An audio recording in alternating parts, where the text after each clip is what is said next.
Kasabay ng kanilang tungkulin na bantayan ang iba pang bahagi ng West Philippine Sea. Nakahanda ang mga barko ng Philippine Coast Guard na protektahan ang Malampaya East 1 kasunod ng anunsyo ni Pangulong Marcos Jr. sa pagkakadiskubre ng hanggang sa 98 billion cubic feet ng natural gas. May report si Patrick De Jesus.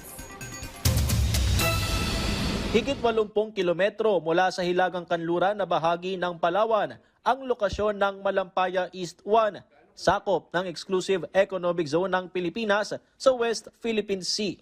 Kasunod ng inanunsyo ng Pangulo na pagkakadiskubre rito ng hanggang sa 98 billion cubic feet ng natural gas, tiniyak ng Philippine Coast Guard ang deployment ng kanilang asset para magbigay proteksyon, kabilang na ang mga 97-meter at 44-meter vessel.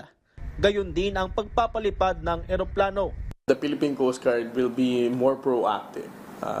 Kaya sinabi ko, we will be strategically deploying and realigning our assets para maprotektahan itong MAU-1.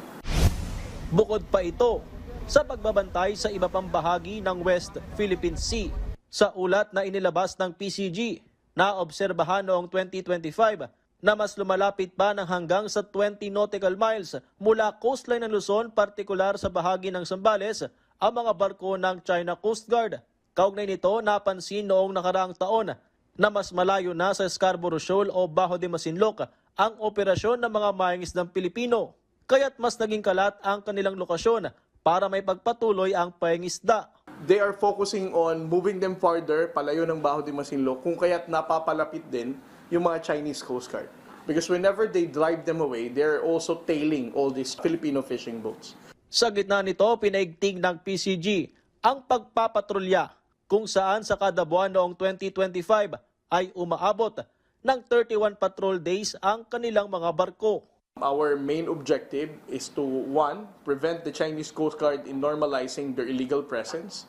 Secondly, that is to ensure the safety and security of our Filipino fishermen.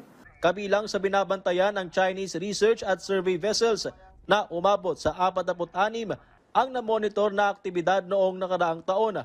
Hindi rin may tuturing na simpleng pagdaan lamang dahil kung sisiyasatin ang kanilang naging track, ilan sa mga ito ay kahalintulad ng maritime surveillance na maaaring may kaugnayan sa submarine mapping ayon sa PCG. There are a lot of instances already na nagpalipad tayo ng eroplano, nag-deploy tayo ng barko, and we saw some of those Chinese research vessels na nagbababa ng kanilang sariling mga underwater drones for research. Patrick De Jesus para sa Pambansang TV sa Bagong Pilipinas.